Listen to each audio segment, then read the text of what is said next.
A man wakes up on a surgeon's table, his chest already marked for dissection, and realizes the whispers around him are arguing over whether he's actually dead. Someone paid for him like meat, and the money is already spent.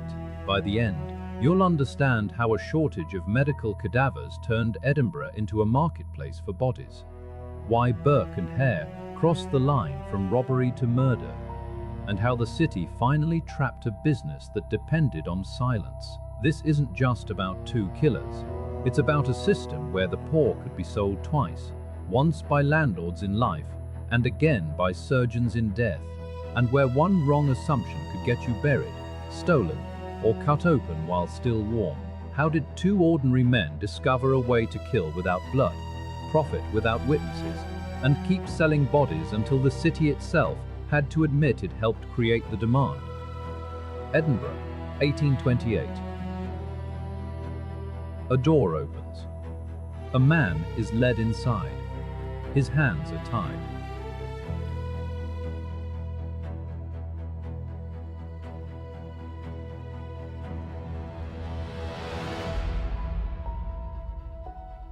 The room smells of spirits and damp cloth. He is not here for a trial. He is here to vanish. A few streets away, in a bright anatomy theatre, students lean forward. They have paid good money to learn the human body. The law says bodies must be scarce, but the lesson must go on. In a back room, two men weigh a terrible decision. One is William Burke, the other is William Hare. They are not surgeons. They are not scholars. They are landlords. And they have discovered a market that pays in cash.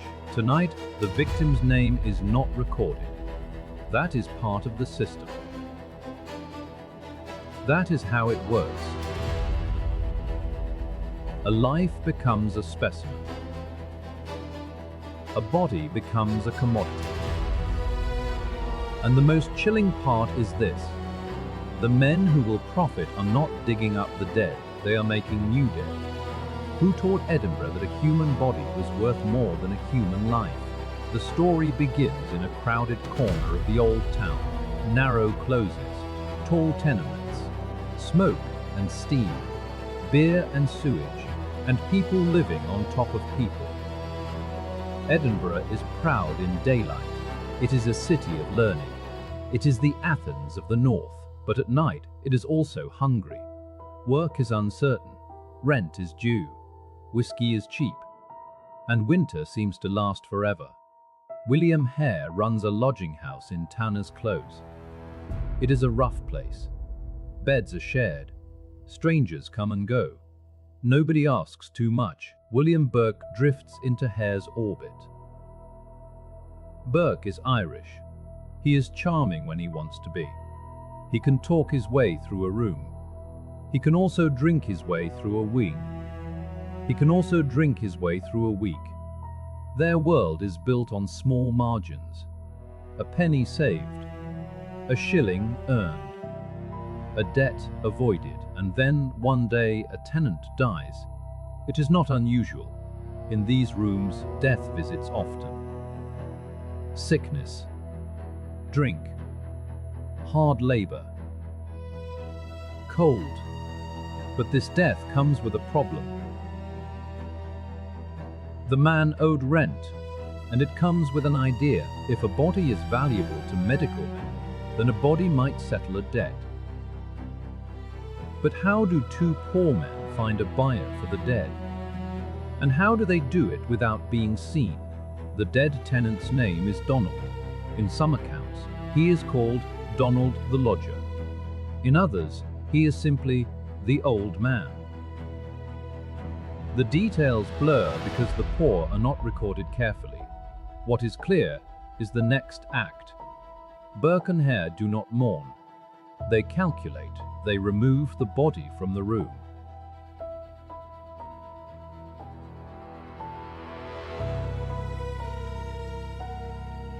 They need weight. They need the shape of a human form. They stuff the bed with bark. They arrange the blankets. Then they carry the corpse through the city. It is not a romantic midnight journey. It is awkward. It is risky. It is heavy. They move through closes and lanes with a bundle that must not be questioned. They bring it to a place where questions are not asked. Surgeon's Square, the world of anatomy.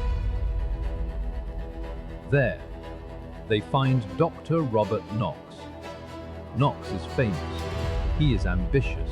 His lectures draw crowds. He is part scientist, part showman. He needs bodies. Every teacher of anatomy needs bodies. The law allows a few.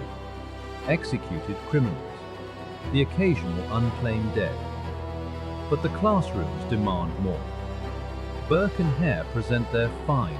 Knox does not ask where it came from. Or he does not ask in a way that matters. They are paid. The sum is shocking to men like them. A body settles a debt and creates a profit. And that moment becomes a hinge, because once you sell one, you start wondering how to find another. So what happens when the supply of the naturally dead runs out? Quick recap. Here's what we know so far, and the one detail that still doesn't fit. The first body wasn't murdered at all. It was a debt. So why did a simple attempt to dodge rent teach Burke and Hare the exact price of a human corpse? Pause the murder story for a moment, because the real engine here is a classroom with too many students and not enough bodies, and that shortage is about to turn into a price list. At first they keep it close to accident and chance. A sick lodger, a drunk, someone already weak. They share a thought that feels, to them, like practicality.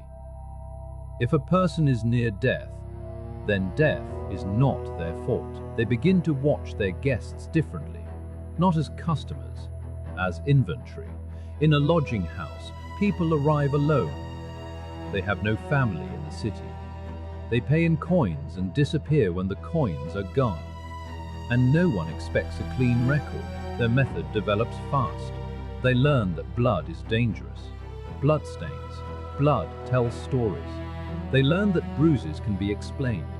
They learn that the quickest path is the quietest one. The technique becomes known later as burking, a hand over the mouth, a weight on the chest, suffocation without a wound. It is murder, designed for commerce. And once a method exists, it becomes easier to repeat. They bring the next body to Knox. Again he pays.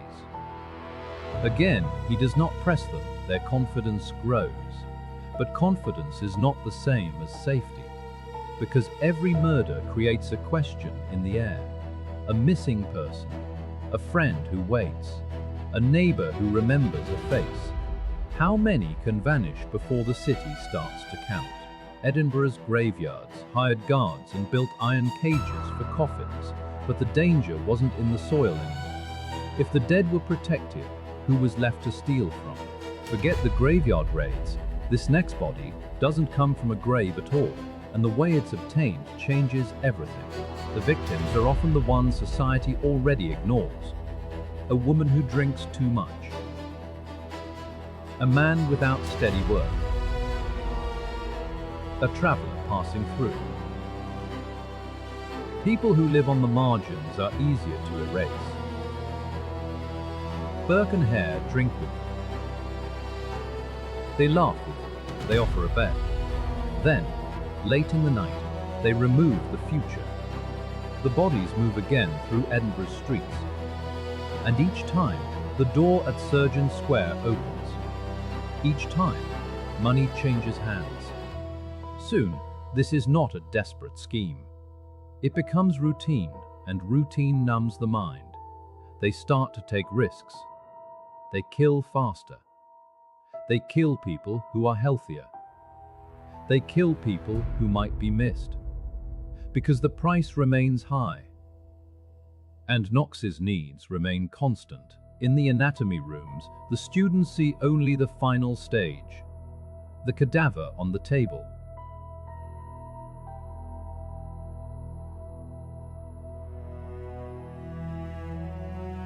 The Riffin.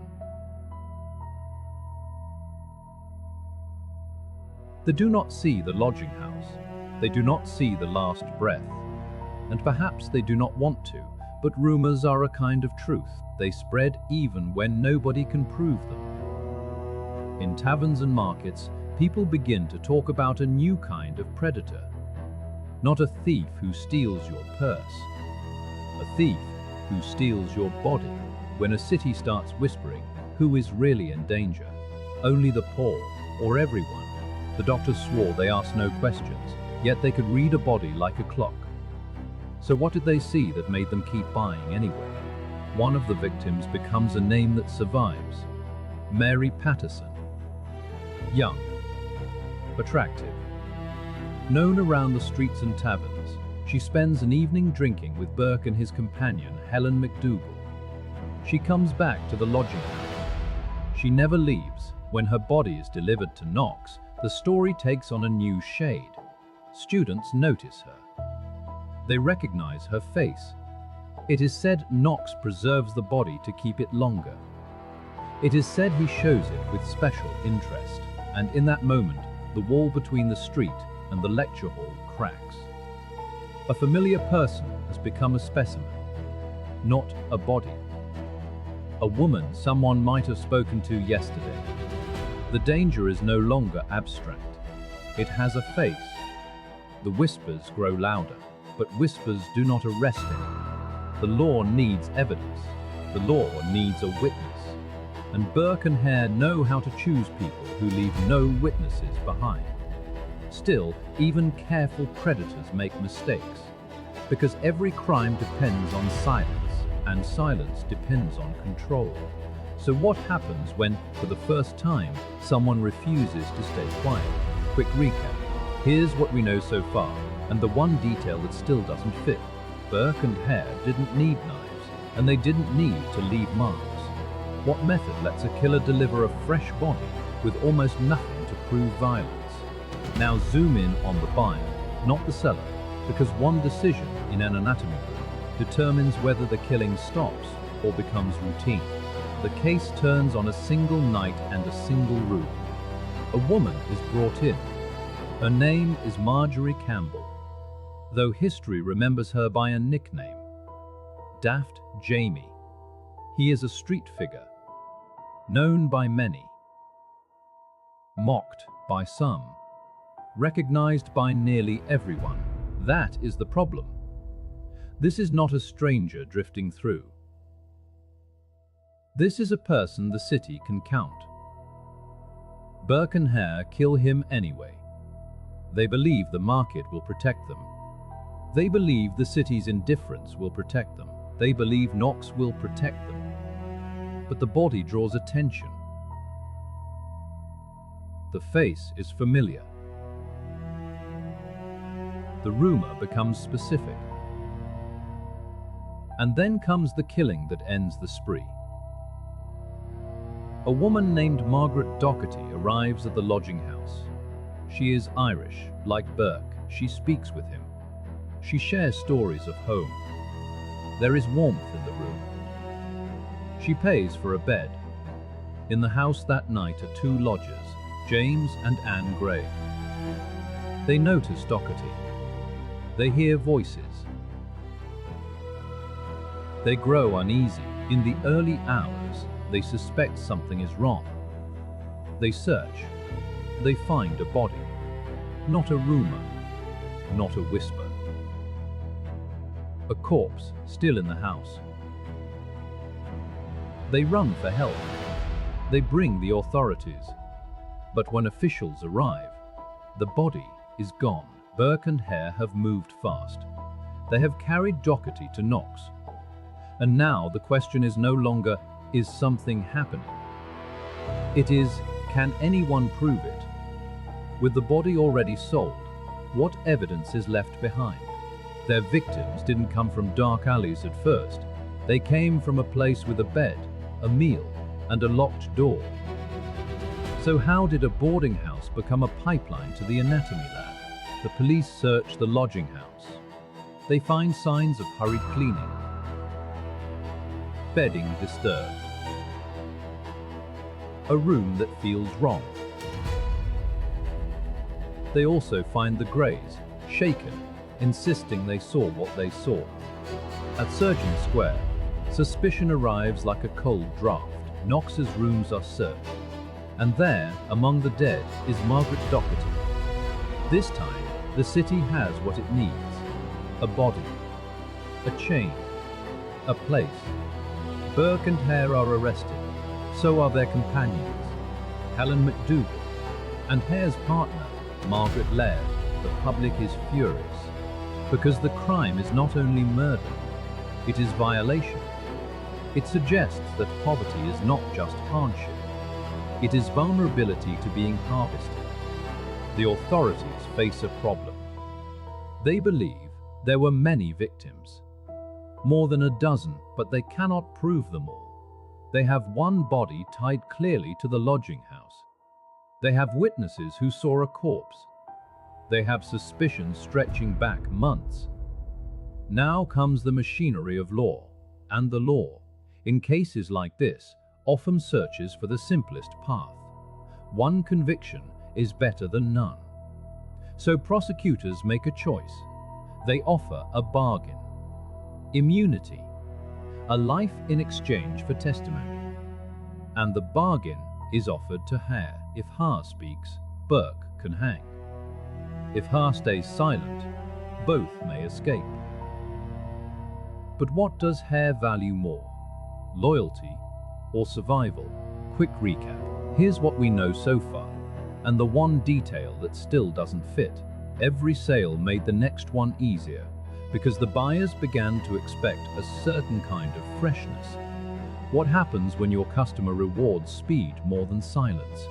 Hold on, there's a moment when a living person is mistaken for dead, and the only thing between rescue and dissection is whether someone speaks up in time. The trial becomes a spectacle.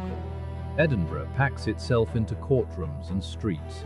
Newspapers feed the hunger. Cartoons and pamphlets appear. It is entertainment built from horror. William Hare takes the deal. He turns on Burke. He tells the story of the murders, the payments, the method. He makes himself the witness. And he makes Burke the monster. Burke sits and listens. Sometimes he denies. Sometimes he looks resigned. Sometimes he looks resigned.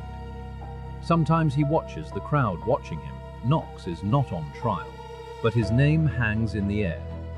Did he suspect? Did he know? Did he choose not to know? The court focuses on one death it can pin down: Margaret Doherty. Witnesses describe the lodging house.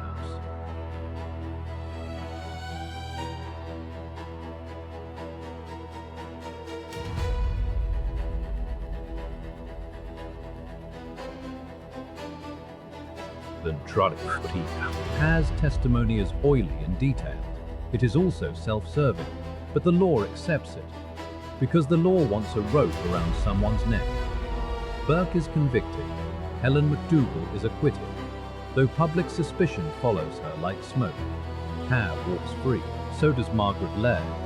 The city erupts, because many believe the wrong man escaped, or that more than one should pay. But the legal system has spoken. And now a date is set. A public hanging. A final act meant to restore order. But can a hanging restore what was broken in the city's conscience? One face was too recognizable to disappear quietly, even in a city used to poverty and drink. When the wrong person goes missing, who panics first? The killers or the people paying them? On the day of execution, thousands gather. The crowd is dense. Excited, angry, curious. Some come for justice. Some come for a story to tell. Some come to look into the face of a man who treated death like a business. Burke is brought out. He stands on the scaffold. He speaks, but his words are swallowed by noise. Then the trap drops, and the city watches a life end. But the story does not end on the gallows. Because of a peculiar twist, Burke's body does not go to a grave. It goes to anatomy, the very place that paid for other bodies now claims his. He is dissected. His skin is said to be used for bindings and curiosities. His skeleton becomes an object, a moral lesson displayed in bone. The city turns him into what he sold. It is revenge dressed as science. Or science dressed as revenge. And still, the bigger question remains. If Burke's body can be used to teach, why were others worth killing to obtain? What does that say about the system that made murder profitable? The police didn't need to catch a murder, they needed to catch a delivery. So what single mistake turned a private business of bodies into a public scandal overnight? We're going to leave Edinburgh's streets and step into the boarding house, because the next victim is invited inside, and that invitation is the trap. While Burke's body is cut and catalogued, Hare disappears into uncertainty. There are stories of him fleeing, stories of him being attacked, stories of him going blind, stories of him going blind, stories of him dying in misery. Edinburgh wants a clear ending. It does not get one. That is the nature of bargains with devils. They leave loose ends. Knox, too, faces consequences that are not quite justice. He is investigated. He is criticized. He is mocked. But he is not convicted of murder. He did not, in law, kill anyone. His punishment is social and professional. His reputation curdles. Students drift away. His name becomes shorthand for something ugly. But he continues. He leaves Edinburgh.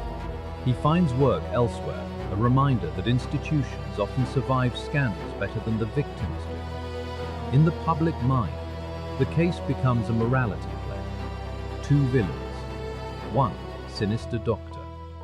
A city that looked away too long. But the truth is more uncomfortable, because Burke and Hare did not invent the demand. They exploited it. And that demand still exists. So where did it come from, and who benefited from keeping it alive? Quick recap. Here's what we know so far, and the one detail that still doesn't fit. When the arrests came, there were 2 men and many deaths, but only one could hang. So which story would the court accept, and who would sell the other out to save his own neck? To understand the demand, you have to enter the medical world of the early 19th century. Anatomy is changing. Surgery is evolving. Teaching is expanding. Students come from Britain, Europe, and beyond. They want skill. They want credentials. They want to cut into ignorance and pull out knowledge. But there is a problem at the center. A doctor cannot learn the body from books alone. Not really. They need cadavers. They need to see nerves and vessels, organs and tissue. The hidden architecture. The law, however, restricts legal supply. Only executed criminals are easily available. But executions are not frequent enough to feed a growing medical industry. That gap creates a shadow economy. Bodysnatchers, or resurrection men, dig up the newly dead. Families build iron cages over graves. They hire guards. They keep watch by lantern light. The poor cannot afford such defenses, so the poor are taken.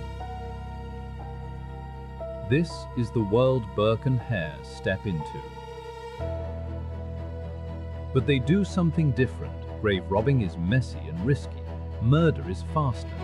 And when money rewards speed, speed becomes policy. So the question shifts. If society tolerated grave robbing for science, was it only a matter of time before someone made the leap to murder? Even after the verdict, the crowd didn't want closure. They wanted possession. Why did Edinburgh decide that the ultimate punishment was to treat a killer like the product he sold? Stop thinking of this as two criminals improvising, because the next sequence shows a repeatable method, and repetition is what makes it scalable. Edinburgh is not ignorant of this trade. People talk about it openly. They tell stories of bodies missing from churchyards. They warn children not to wander. They glare at medical students in the street. Yet the city also takes pride in its medicine. It wants brilliant surgeons. It wants fame. It wants the glow of progress. So it lives with contradiction. It condemns the resurrection method. But it attends the lectures. It fears the anatomy rooms. But it benefits from better doctors. Burke and Hare reveal the cost of that contradiction. They make the trade visible in the ugliest way. They force the city to look at what it had been willing to ignore. After the trial, fear spreads in new patterns. Travelers become cautious. Lodging houses seem sinister. Neighbors listen harder for late-night footsteps. The poor feel what they always suspected, that the law is slow to protect them, that their bodies are not theirs in the way the wealthy bodies are. Public anger demands a fix, not just punishment, a solution, a change in how the dead are handled. But who would dare to change the law? And what price would that reform require? The real ending isn't in the gallows, it's in Parliament. What law did these murders force into existence, and who benefited when bodies became legal property? Reform comes, but it comes with its own shadows. In 1832, Britain passes the Anatomy Act. It widens legal access to bodies for dissection.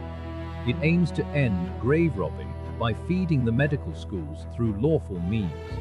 But lawful does not always mean fair. The act leans on the unclaimed dead.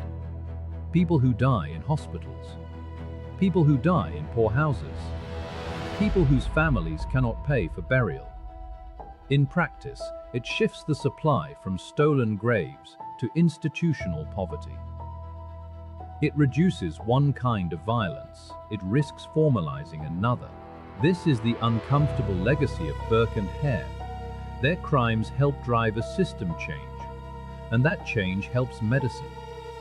But it does not erase the unequal way society values bodies. Even today, you can feel the echo in debates about consent, about ownership, about how science should meet ethics. Because the central question never disappears. Who has the right to decide what happens to a body after death? And if the answer depends on wealth and power, what kind of justice is that? The Burke and Hare story survives because it is more than a crime. It is a mirror. Two men see a demand. They feed it. They get rich.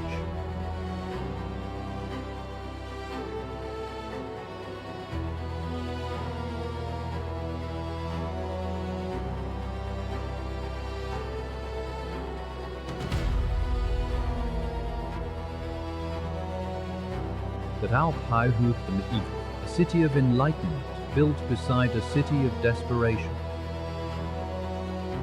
A lecture hall lit brightly by knowledge, and a lodging house dark with need. It is tempting to keep the story simple. Burke bad, Hare worse. Knox sinister. Case closed, but the deeper horror is the system that made their choices make sense to them. A market for bodies. A shortage created by law. A willingness to accept suspicious supply.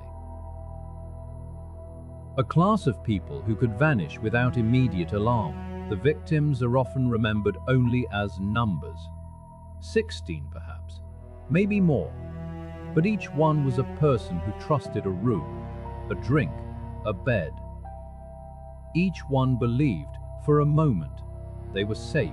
In the end, Edinburgh tried to cleanse itself with a hanging and a new law. Yet the case leaves a final unease, because it asks us to look at progress and ask what it costs. It asks us to look at institutions and ask what they will tolerate. It asks us to look at poverty and ask who it exposes. And it leaves one last question hanging in the cold air of 1828. If the city had valued those lives sooner, would Burke and Hare have ever found a business at all?